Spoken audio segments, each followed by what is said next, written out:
What's up guys, you are back with another review from Lightning Collector 2021. My name is Rob and today, obviously, as you can see, we have got Power Rangers Lightning Collection Dino Fury Green Ranger up for review. I have had a chance to have a little look at this, just obviously with all the bad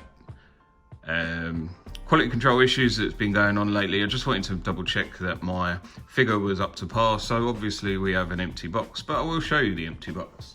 A little comparison really quickly just in the boxes. So this is the new one compared to the old one. So you can see we've got some plastic on that one and not on this one.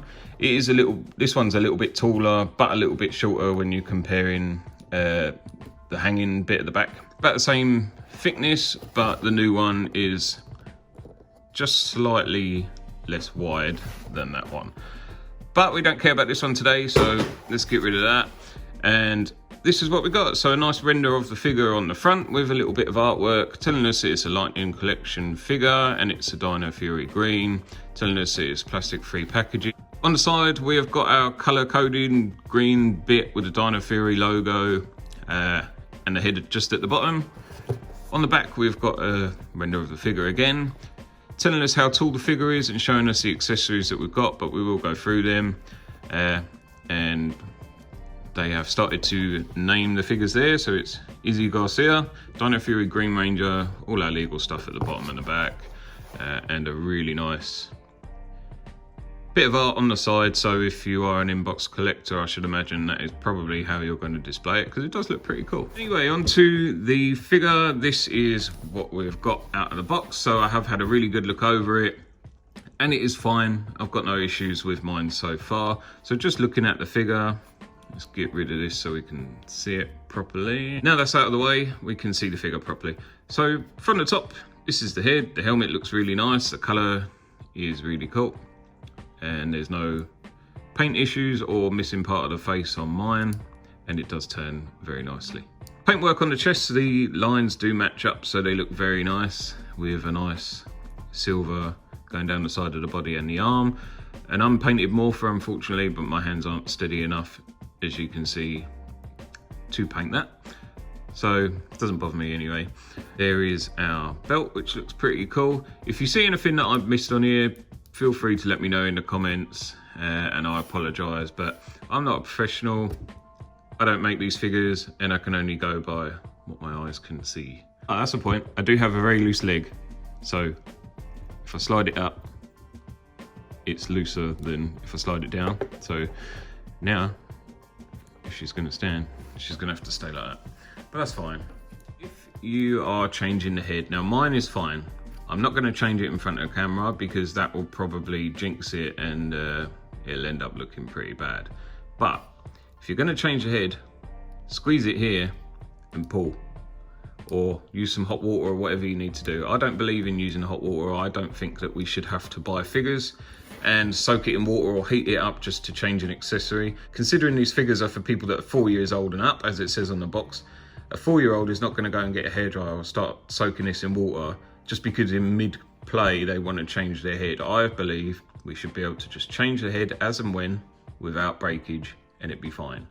Luckily for mine does change really easy. It just pops straight off, the new one popped back on. There was no like separating just in the top of the shoulder there, so it was fine. But I have seen a lot of figures, which I'm sure if you're watching this you already know, that when you pull the head off, the neck joint comes out after splitting the body, and you've then got a useless figure. So if you're going to do it, hold it here like this really tight, give it a wiggle and pull it off, or heat it up, or do whatever you need to do, just in case. She does come with some nice accessories, so we'll just have a really quick look at that. These are pretty rubbery compared to the weapons that we used to have that were quite a solid plastic, so I do have a slight bend on the sword which can easily enough be fixed. And looking at the sword, the paint work is pretty nice. It's simple, but it looks very cool with that nice gold and a red eye, so I'm happy with that. It's really cool. We do get an effect piece that does fit on top of it, so he just kind of slides through it like so. That's another effect piece that we've seen before, and I believe is the same as the Dino Fury Red that we've got so far. We have also got a set of hands, so one green for the green sleeve and one silver for the silver. And then we've got her face, I'm very, very unsure on this. Because I don't think it looks like her, but a lot of people are saying that the head sculpt was pretty good and there is some likeness. I can see the likeness, definitely. Head sculpt is very nice. I just don't feel that it looks like the actor. So you could definitely get away with saying it's character likeness, but not necessarily likeness of the actress or actor. So comparing her to another figure, so we've got Coda there from the same wave. She's obviously on a female body mold, and the box does say that she is 5.8 inches rather than 6-inch figure. So she's obviously, they've made that adjustment to be a female figure. Here's the rest of the figures that I have of wave 13. I didn't get the Putrid just yet because I want a couple of them, but just a little shot of the 3 of them together that I've got so far. So here's the Rangers out of wave 13 that I've got. And they all look pretty good, they're all great. I really like this wave, so I'm very, very happy with these. And lastly, here she is with her only teammate so far. I've put their Megazord in the background because that's how I'm going to display it on my shelf, and that's all I've got so far. So just to bulk up the display, I'll stick that Megazord in there with these two, wait for the other teams, and hope that one day we'll get some Cosmic Fury to go with them. So that would be really cool. All right, guys, so a really quick one I just want to mention. I have had to go and grab a stand.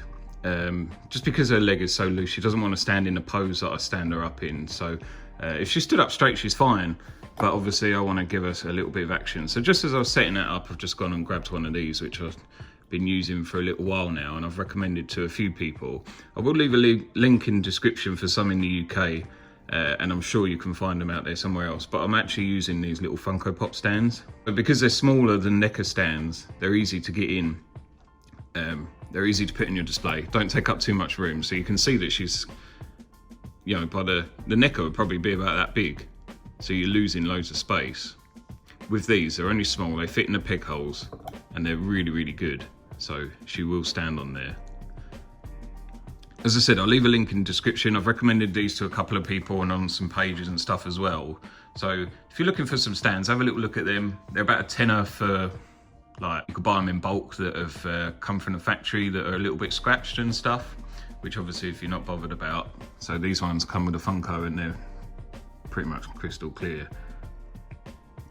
You can buy some of them that come with scratches on, and you just get like a big bag of them for really, really cheap. So as I said, I'll leave a link in the description if you're interested and want to have a look at them. So looking at my final thoughts of the figure, other than the bit of a loose leg, which obviously I've now managed to fix, it's fine.